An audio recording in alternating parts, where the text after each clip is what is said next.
художественный руководитель наша Сильва Атман, она уже работает со звукооператором, работает с LED-инженером. Сейчас уже идет сводка дорожек, видео, аудио и свет. Мы сейчас находимся в гримерке, так скажем, для малышей. Здесь активно помогает наш родительский комитет.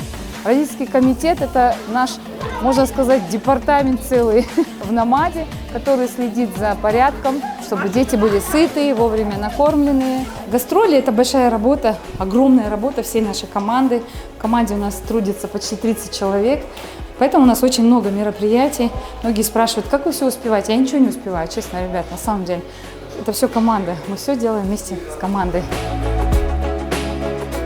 Сейчас пойдем к визажисту, надо чуть-чуть добавить, мне кажется, поярче, а? Как думаете, да?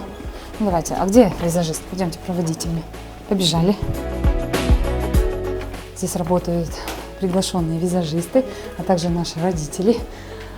Заплетают косы. Здесь мы готовим всю нашу самую главную красоту. Сколько сегодня уже заплели косичек? Это 6-я. 6 уже заплели. Нет, 12. 12 косичек, по 2 на каждую девочку. И еще у нас их, вообще у нас девчат, конечно, сколько у нас их девчат? Около 40. Да.